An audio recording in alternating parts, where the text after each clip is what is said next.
Standard deviation है, we के बाद आई। ये क्या वी के बाद आई। मिला लीजिएगा इसमें। ठीक है।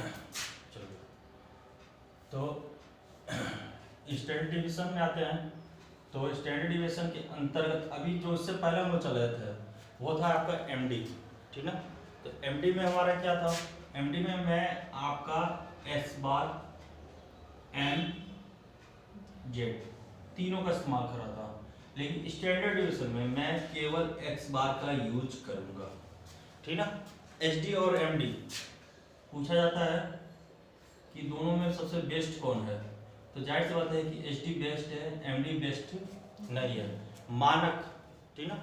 तो मानक किसको मिला है, इसको मिला है। क्यों? क्योंकि जो एम और जेड है ना, तो एम तो भी जेड के अपेक्षा बेस्ट माना जाता है, और जो जेड है, जो बहुलक है, जो मेरा मोड कहते हैं जिनको, यह सांख्यिकी विभाग के द्वारा इसको मान्यता उतनी मिली नहीं है, क्योंकि कहता है ये number of person, number of agriculture, number of year, number of वो नंबर के हिसाब से काउंटिंग करता है, जबकि नंबर के हिसाब से किसी चीज का सही सही सिचुएशन बताया नहीं जा सकता है। मैं कहूँ कि आप हाई स्कूल में बेस्ट नंबर पाए हो, इंटर में बेस्ट पाए हो, ग्रेजुएशन में बेस्ट पाए हो, आप पोस्ट ग्रेजुएट में भी बेस्ट पाए हो, तो सिलेक्शन आपका किसी जॉब में हो जाएगा नहीं ना। तो यहाँ पर नंबर पाने से मतलब नहीं होता है कि मैं नंबर पा रहा हूँ तो मेरा सिलेक्शन हो जाए। कुछ बच्चे ऐसे होते हैं जो हाई स्कूल में 3rd डिवीजन, इंटर में भी 3rd डिवीजन, ग्रेजुएशन में भी उनका पुअर नंबर, बट उनका सिलेक्शन हाई पोस्ट पर, ठीक ना। तो यहाँ पर ये जेड इसके लिए माना जाता है कि जेड केवल नंबर की बात करता है, इसकी मान्यता नहीं मिली, मान्यता इसकी मिली है और इसकी मिली है, और इन दोनों में सबसे विशेष मान्यता इसकी मिली, क्योंकि ये एवरेज पर कार्य करता है। अब मैं कह दूं कि कम नंबर पाया है उसकी भी चांसेस हो सकते हैं, और ज्यादा नंबर पाया वाले बच्चे की भी चांसेस हो सकते हैं, तो चांस कहा जा सकता है, ठीक ना। और यह क्या कह रहा है, जो ज्यादा नंबर पाएगा वो उसका सिलेक्शन, जो कि गलत है। तो इस हिसाब से स्टैंडर्ड डिवीजन की अपेक्षा आपका एक्स बार की ज्यादा मान्यता मिली हुई है। तो एक्स बार में आते हैं, सॉरी एमडी की अपेक्षा एचडी की ज्यादा मैंने ज्यादा मान्यता मिली है। रीजन है हमारा इसमें समांतर माध्य इंक्लूड है, ठीक है।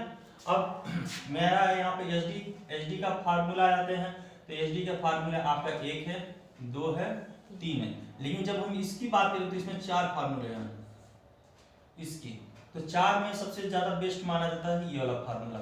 तो 4 में से यदि मैं एक कॉन्सेप्ट को उठाऊंगा तो जिस कॉन्सेप्ट को उठाऊंगा उसी कॉन्सेप्ट पर ये भी उठेगा, ठीक ना। इसके 4 फार्मूले हैं, तो चारों में एफ नहीं है, और यदि मैं इसमें से चारों में से जो तीसरा नंबर का है सबसे बेस्ट माना जाता है, जिस पर कैलकुलेशन करना इजी भी हो जाता है और समझाना भी इजी होता है, उसके हिसाब से मेरा जो इसके हिसाब से मेरा ये वाला इसका तीसरा, तो जाहिर सी बात है कि अगले का भी तीसरा ही उठाया जाएगा। दोनों फार्मूला सेम है, कोई अंतर नहीं है। सिचुएशन ये है कि इसमें मेरा जब सिंगल नंबर रहेगा तब मैं कैलकुलेट करूंगा, जब मेरा एफ दिया जाएगा तो उसके साथ मैं कैलकुलेट करेंगे। एमडी में आप प्लस माइनस का ध्यान नहीं देते थे, लेकिन एचडी में प्लस माइनस का ध्यान दिया जाएगा, ठीक।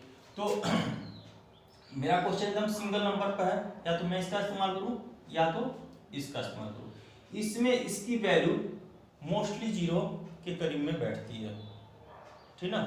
इसकी वैल्यू नहीं, सॉरी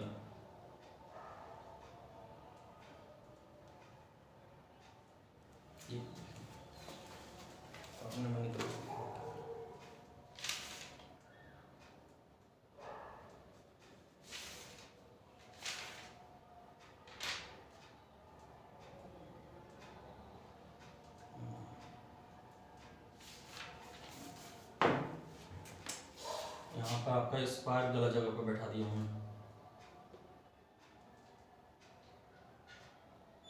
ठीक है, ये गलत जगह स्क्वायर हो गया था।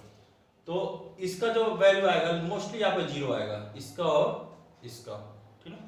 तो यहाँ पर आते हैं पहले क्वेश्चन पर। पहला क्वेश्चन लेते हैं,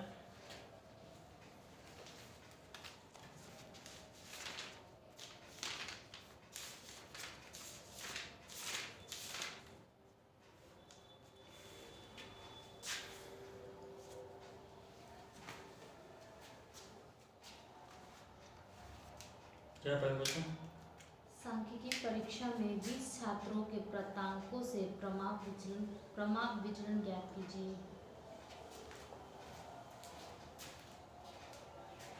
प्रमाप विचलन ज्ञात करना है, ठीक ना। तो नंबर आपको कितने दिए गए हैं? 20। तो x आपको दे रहा है 20, पहला 62 है,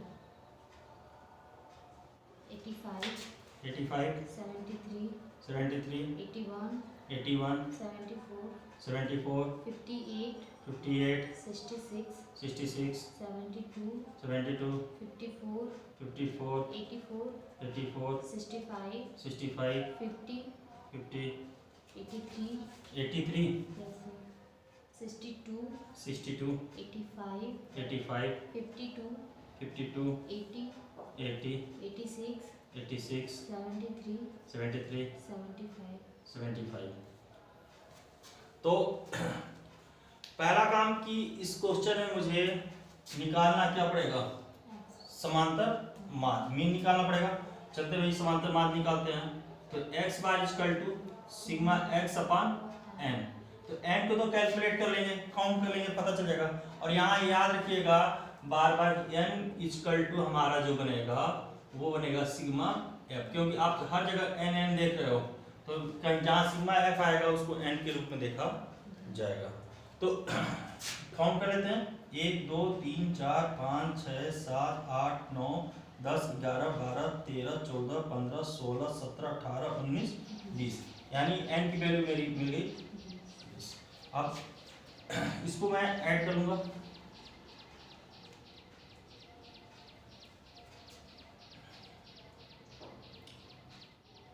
टू 85 73 81 74 58 66 72 54 84 65 50 83 62 62 के बाद से 85 85 के बाद से 52 52 के बाद से 80, उसके बाद से 86 86 के बाद से आपका 73, उसके बाद से 75।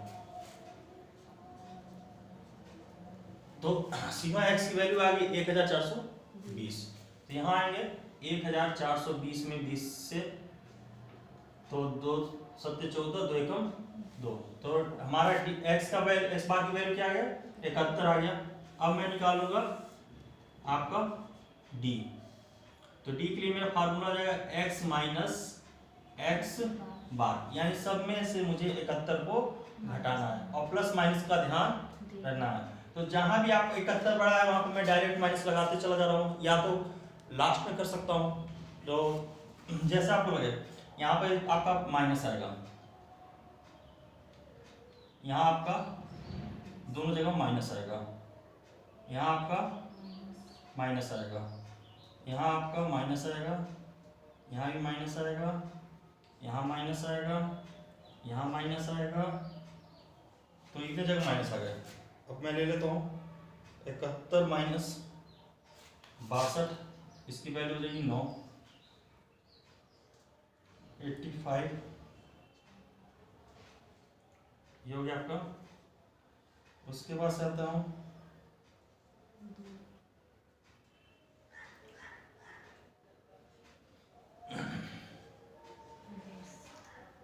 उसके बाद से आपका कितना हो जाएगा? 10 ना।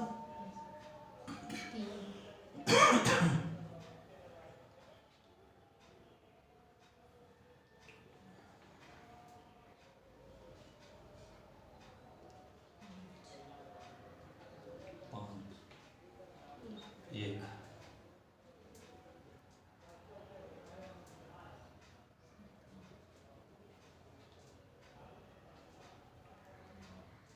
13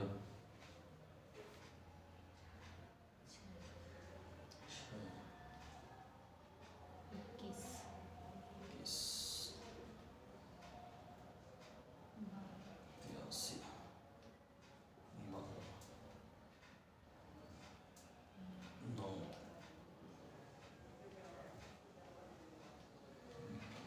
पास है आपका 85, 14, 19, उसके बाद से 9, 86 है ना, तो 9, 6, 15 और 73, 2, 4,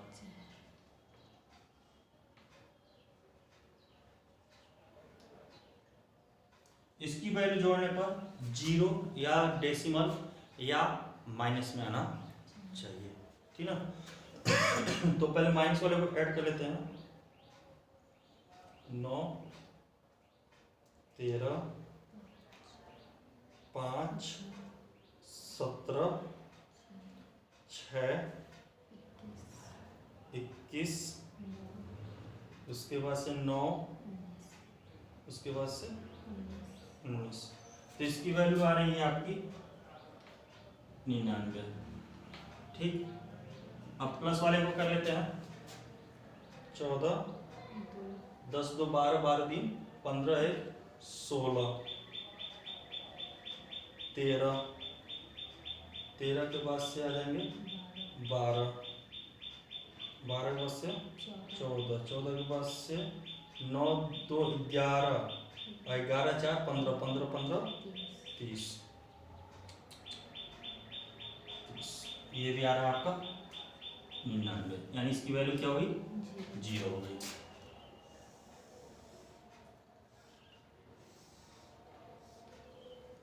यहाँ आएंगे d का स्क्वायर करेंगे, क्योंकि इसकी वैल्यू मैंने आपको ऑलरेडी बताया कि इसकी वैल्यू हरदम 0 पर ही जाएगी, यानी जो ये वैल्यू होगी वो हरदम 0 पर जाएगी, या तो डेसिमल में जाएगी या तो माइनस में वैल्यू जाएगी। तो मोस्टली आपकी 0 ही जाती है। तो इधर के पोर्शन को आदमी कैलकुलेट नहीं करता, लेकिन फार्मूला में आपको दिखाना पड़ेगा। अब आते हैं इसकी वैल्यू, जो कि ये वाली वैल्यू बनाई जाएगी।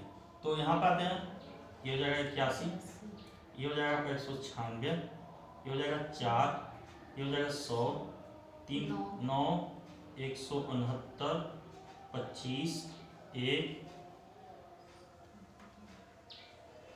289, 13 का 169, 6 का 36, 21 का 441, 12 का 144, 9 का 81, 14 का 196, 19 का हो जाएगा आपका 361, 9 का होगा 81, 15 का होगा 225, 2 का होगा 4, 4 का होगा 16। तो अब मैं इसका वैल्यू को ऐड करूंगा, तो 81, 196, 109, 4, 13, 113, 169, 26, 26 के बाद से 289, 289 के बाद से 169, 169 के बाद से 36, 36 के बाद से 443, 144, 81, 196, 361, 81, 225, 20। तो इसकी वैल्यू आ जा रही है आपकी 2628। अब करना क्या है, फार्मूले का इस्तेमाल करना है। तो भाई चाहे इस फार्मूले को रख लो, चाहे इस फार्मूले को रख लो, क्योंकि दोनों एक ही है। चलो, तो मैं इसको रख रहा हूँ, तो यहाँ पर हो जाएगा आपका small sigma under root sigma D square upon N. N रखो, चाहे आप सिग्मा एफ रखो। फिलहाल मैं एन रखूँगा क्योंकि इस क्वेश्चन में एफ है नहीं। माइनस यहाँ पर एक्स आपकी मर्जी, लगाओ बेहतर है, नहीं लगाओ तो कोई बात नहीं है। सिग्मा डी एक्स अपान एन का स्क्वायर। तो भाई जाहिर सी बात है, यहाँ वैल्यू आपकी क्या है? 0। 0 में आप 20 से भाग दो, किसी संख्या से भाग दो, उसकी वैल्यू क्या हो जाएगी आपकी? 0 हो जाएगी। तो जब 0 हो जाएगी तो इसको हम छोड़ देंगे, केवल इसको लेंगे। इसकी वैल्यू दी गई है 2628, ठीक ना। और एन की वैल्यू दी गई है 20। स्क्वायर देखो यहाँ पर ये ऑलरेडी आपको स्क्वायर पर किया गया है, ये स्क्वायर यानी यहाँ पे इसकी वैल्यू को रखें या जो भी होगा उसका स्क्वायर करेंगे। तो डेसिमल का जब भी स्क्वायर करो यहाँ पर देखना, यहाँ जब भी वैल्यू आएगी तो वैल्यू आएगी आपका 0 पॉइंट करती इतना। तो जब ये आप 0 पॉइंट के बाद किसी का भी स्क्वायर करोगे उसकी वैल्यू और छोटी होती चली जाएगी। अब भाग देते हैं भाई, तो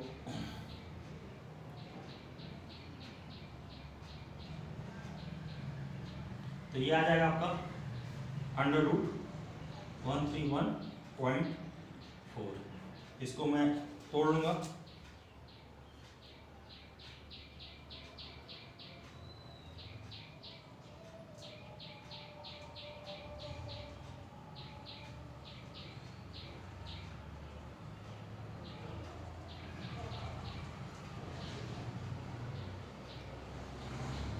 वन 131.4 तो इसकी वैल्यू आ जाएगी 11.46 ये इसकी वैल्यू आ जाएगी, ठीक है ना।